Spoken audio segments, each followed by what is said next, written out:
While rivals like the Tacoma and Ranger are chasing turbo trends and underpowered engines, the Nissan Frontier is sticking to the tried and true. The naturally aspirated V6 310 horsepower engine puts out more power than the Tacoma and Ranger for less cash. But is it the truck that you should be looking at getting? Let's dive in.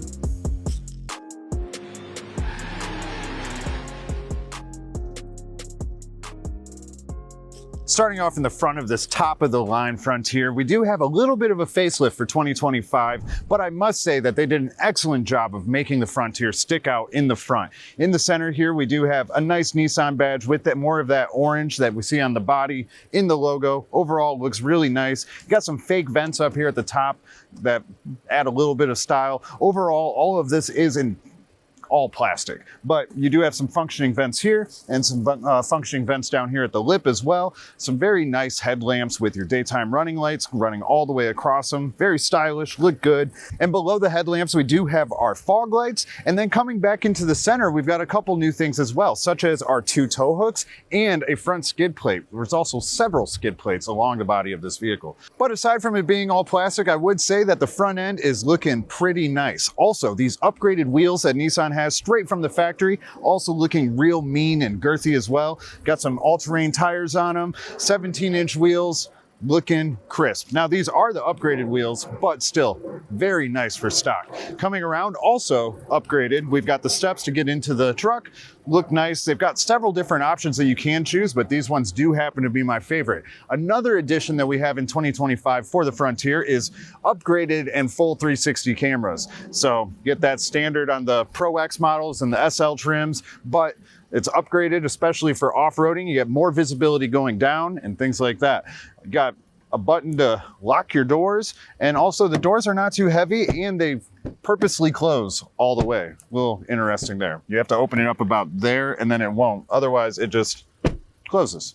But coming back further, now again, they do have multiple options, not only for the cab, but also for the bed. You can get a 5 or 6 foot bed. The 5 foot is standard, and that's what we have here. But you do have the option to upgrade to a 6 foot bed. And you also got a big sticker that says Pro-4X, because everybody needs to know what you drive. But these taillights look like they're ripped straight off a Tacoma. I like them. Nice and stylish. They bleed into the side. And then you have this long plastic piece that runs all the way across the back here.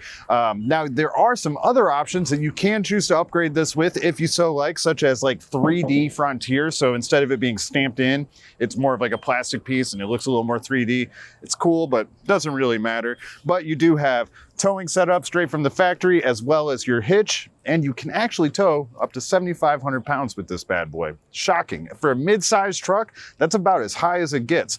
One other special thing they do have back here is the soft open tail hitch, which is very nice and easy. No big slamming or anything, but it's not powered. But man up a little bit, you can do it. But you do have the full bed lined straight from the factory as well. They have options for tonneau covers and things like that if you want. Also, you can choose to hook a speaker up over there, all sorts of stuff. And it's not a very heavy tail hitch either, nice and light. Now coming over to the interior though, because that's where it's actually really surprising. When you think about Nissan, you don't think about style, right? But they are taking some good looks here because this interior is nice. Now the door panel itself, not too crazy, but you do have some nice soft touch leather and some great contrasting stitching. A little bit of design here with the orange and like a carbon fiber black piece there. It's not carbon fiber, it's plastic, but it looks like it. And then down below, we've got our speakers, which are Fender actually, and then a nice little pocket for some drinks or snacks or whatever you may want. Now, the seats themselves,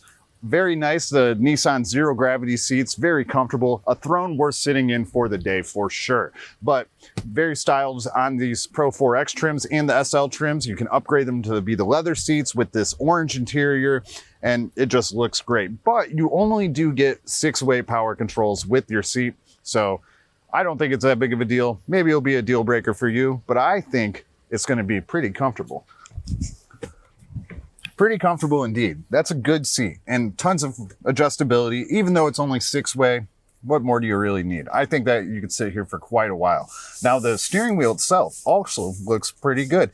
Got more of that orange stitching ran throughout, like we can see all over the interior of the vehicle. And it's a good shaped steering wheel too. Not too thick, not too thin. You got some nice points you can grab onto. Now, for controls on the steering wheel itself, on the left-hand side, we do have more of our multimedia controls, and on the right-hand side, more of our driver's assistance controls. They're in okay positions, but a little bit weird, if I'm gonna be honest. And also, you can adjust the steering wheel all the way around if you so need to. Now, we have very standard stalks behind the steering wheel. The left, we've got our lights controls, and on the right, we've got our front windshield washer controls, and that is about it. Now, to the left of the steering wheel, we do have our tow mode, our brightness for our digital gauge cluster, our trip button. There's that 360 alarm that we've got going on. You've got the switch for your inverter, your cargo lamp, downhill acceleration control, traction control, and of course, that rear diff. Now, beyond the steering wheel though, we do have 2 analog dials and a small digital gauge cluster that you can cycle through and look at different things and stuff. But honestly, most of the magic is happening in the infotainment center here anyways. All right, now bringing our attention to the right of the steering wheel, we do have that auto off button, which I always turn off, your push start button, and then here you've got your 2-wheel drive 4 high and 4 low controls. Now, a nice thing that if you are in 4 low and you're going below 13 miles per hour, it actually activates your trail cam. So that's pretty nice, an added bonus in here. Definitely wouldn't expect Nissan to have that, so I think that's pretty sweet. And then we've got some physical controls for our heating and air, which is great. We've got dual climate control, so Steve can be freezing cold and I can be nice and toasty. Then below there, we've got a Type A port, a Type C port. The heating controls for both of our front seats are heated steering wheel controls and our parking sensors. Below there, we do have a nice little storage area with like a rubber bottom so that things aren't sliding around everywhere. Some nice little grab handles if you get scared when Uncle Steve's driving the car. And then the boot is matching with the rest of the stitching going on here. Some good sized cup holders. They fit my Yeti water bottle very nicely. And then also a wireless charging pad, because who doesn't want that? And then also this is actually pretty padded, nice and comfy, but not very big and just all plastic. So that's a little bit of a bummer, but it's not the end of the world. Bringing our attention back to the center though, this is a massive screen. Look at it. It's huge. This is 12.3 inches of pure infotainment, baby. And actually, it's not too bad. It's not very laggy. You've got wireless Android Auto, wireless CarPlay, and different settings that you can go in and play with and all that. So very nice. I like that there are a lot of physical controls all over. You're not doing everything just in your infotainment screen on the touch screen, but very responsive, very big, and you know what they say about that. Up above the infotainment center, we do have an auto-dimming rear view mirror with 3 home link buttons. So that's nice. A nice spot to store our shades. And then our dome light controls. And then also, we've got a sunroof. So here's how we open that and cry for help when we need to. But that does wrap up the front of the Frontier. So let's hop in the back and see if it's as nice and roomy as it is up here. Before we go any further, I want to give a huge shout out and thank you to Bill K. Nissan on Ogden and Downers Grove. If you're in the need of anything Nissan or any other makes or models, be sure to check out billk.com for all of your needs and they will help you out. Coming into the rear, Nissan didn't cheap out. The seats are styled just the same as they were in the front, and I love how they look. The door panels also kind of carry over that same design, but you lose a little bit of the character. Notice we no longer have that orange border here. We don't get the kicker emblem down at the bottom, but that's okay. It's in the back. We don't care about the kids anyways, as long as they're nice and comfortable and safe. But what I do care about is that we've got a pretty cool subwoofer down there with an amplifier. And now when I open up the other side real quick, you'll see even more because you have a lot of storage in here actually that you can do. And it's crazy. You can open this up from anywhere, but you've got a nice storage area here. You can also pull it out.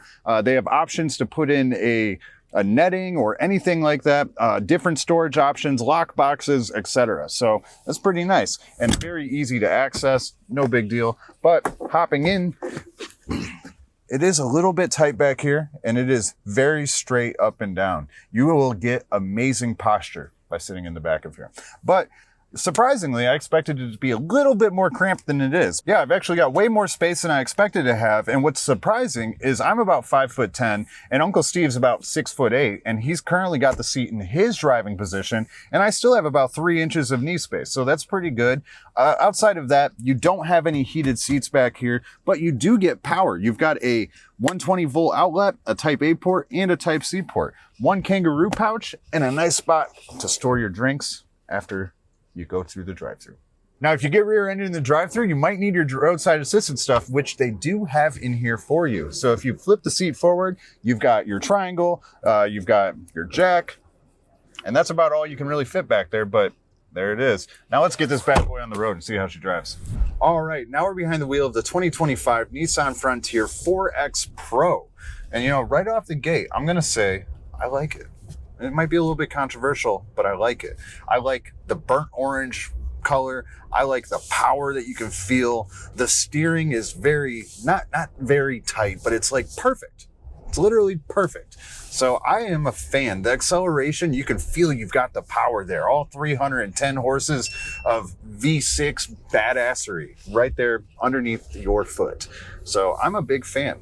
Now, the power beneath your foot is obviously not the only important thing that matters. What really matters is how comfortable are we, how good is it to drive, and what's it feel like?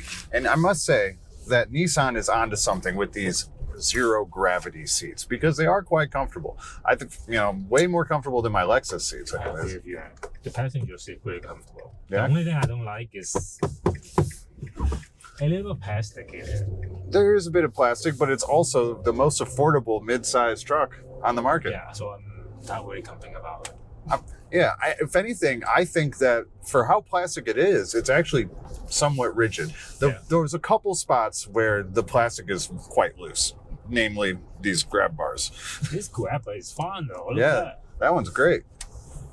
But now that we're on the road, though, I will say visibility, it's pretty good. Mind you, I've got a giant sticker on one window, but the windshield is extremely raked. So raked. I mean, so raked that the camera's like 1.5 feet away from my face right now, and it's typically much further back.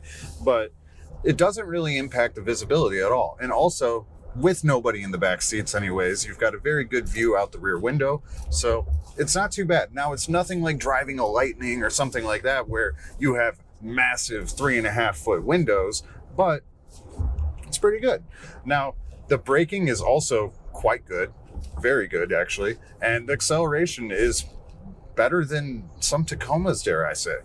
So I really don't have a whole lot to complain about. And the fact that how much this truck can handle in terms of towing and things like that, it's hard for me to argue with it. I think that what we need to have happen is Uncle Steve get in the driver's seat so he can tell us more about what makes this powertrain so great. And then maybe we can make a better decision. All right, it's Uncle Steve's first time driving a Nissan pickup truck. Yeah. It's my first time. When you think about driving a new pickup truck or anything, does your mind immediately hop to Nissan? No. Okay, now it will. I feel like I'm like hillbilly. But this is an import, so make me feel a little bit more comfortable. What do they call a Chinese hillbilly? Chino hillbilly. Oh, okay. Cool. All right, so the powertrain. So they only offer one engine, one transmission, 2 drivetrain. Your job's easy today. Pretty easy, yeah. Power finish in 5 seconds. Isn't that a normal problem? Not for me, for the other person. Anyway, so they offer a 3.8 liter V6. No turbo, no supercharger, no hybrid, natural split, V6. Praise the Lord. Yeah. How many trucks there out there have V6, especially import? None now, right? I think none. If you count the Ridge line, which is the unibody, then there's probably one. Yeah, that's true. For import though. But there's a Raptor, there's V6 twin turbo. But anyway, so this V6 producing 310 horsepower and 281 foot-pound of torque. In terms of horsepower, that is kind of like in the same class of the Tacoma, the Ranger, right? Isn't it? Well, I know it's definitely more than the Tacoma. For the base model, not for the i4 Max. Right, yeah, of course. i4 Max, TRD Pro have like maybe 10, 15 more horsepower. But for this, it's still good, you know? It's just like V6 is so smooth. It's actually incredibly It's pretty smooth, yeah. In terms of like, compared to the Tacoma, the Tacoma we test drove is so bad. Yeah, late shifting and and then the SL5 even worse, is like super slow. Yeah. For this one, 0 to 60, somewhere between 7.3 to 7.8, depending what drivetrain you are driving. For two-wheel drive, which only wheel drive is around 7.3. For the Max, the 4-wheel drive with the Pro-4X is probably 7.8 due to the weight. It's not bad though. It's not bad. It's not bad for a body-on-frame pickup truck. Right. And then it's paired up with a 9-speed automatic transmission. So Nissan is known for CVT, and thanks God they don't put CVT in this truck. Right. And that's the only reason I kept complaining about Nissan, which is the CVT is not reliable. Everything else, they're pretty reliable. The V6s is pretty reliable. I personally own a 2016 Nissan base model 5-speed, and the engine is actually pretty reliable. It has 160,000 miles with probably doesn't have any problem at all. Right. And then the option, you have an option for you have the option is 2-wheel drive and the 4-wheel drive. That's it. So the powertrain, that's it. That's simple enough. Very simple. Yeah. And you lasted longer than 5 seconds. Oh shit, yeah. Because I got so excited about it to talk about it. For the models, the Pro-4X is offering with diff lock. However, it doesn't have the front, it doesn't have a center. But for a truck, it should be good enough, right? Yeah. I have to ask you, you're the awful guy and tow guy. I would say it's good enough. In case people forgot, what is the towing capacity? Well, in case you forgot, it is actually 7,500 pounds, and that is more than the Ranger, the Tacoma, the Colorado. So, and also more than a lot of the SUV, right? Yes. For sure, it's more than my Land Cruiser. It's definitely more than my SUV. Damn. So it's pretty good. It's pretty good. It looked a little weird towing 7,500 pounds with this 5-foot bed, though. How big is 7,500 pounds? Is a big trailer, right? Yeah, I mean, depending on what you're towing, right? I mean, maybe you're towing a truck or a trailer full of lawn equipment. Okay. But if you're towing an RV, that's a big ass RV. Damn. So the towing capacity is good. It is. The horsepower is good. It is great. The engine is smooth. It is. What about the price? Pretty dang good, I must say. Not only is it the most powerful midsize truck, but it's also the cheapest midsize truck. So it's. You mean across all trim or just the base model trim? Essentially all trims. Actually, it's a little bit funny because the base trim Tacoma is about $220 cheaper than the base model Frontier. But then they just jump up extravagantly from there. So whatever. And the base model Tacoma is like really crappy. It's worse than the SR5. So, but you do have 5 trim levels on the Frontier, and it starts off at the S, which is 33,745. So the Tacoma is like 33.5 or something like that. But then you've got the SV, which is 38,000, and then the Pro-X, which is 40,165. And the Pro-4X, which is what we're driving today, starts at 43,465. And lastly, there's the SL trim, which is $43,505. So there's not a whole lot of differences between the SL and the Pro-4X, but there's a couple small ones. But the SL is a Pro-4X too, right? Yeah, basically. Okay. Wow. It's not bad for 43,000 compared to Tacoma, right? That's what? Almost 60K plus they jack up the price, right? Yeah, absolutely. And the SR5 is still like 38,000 or something like that. So for $5,000 more, you can actually have features in your truck and not just drive around a piece of crap. Well, one thing I have to give a credit to Toyota is they keep the value pretty good compared to Nissan. Yeah. But if you just want a work truck, this is not bad, right? No, yeah. Or if you're a weekend warrior and you take your dog out to the trails and you go and doing stuff like that, but you don't really have a need for a big expensive truck, this could be a great option. I mean, I've actually personally been shopping for a truck recently, but there's specific things I want. But if I did want something smaller, I would absolutely look at this. I mean, we've driven the Tacomas, the Ridgelines, now this. This is definitely best, I would say.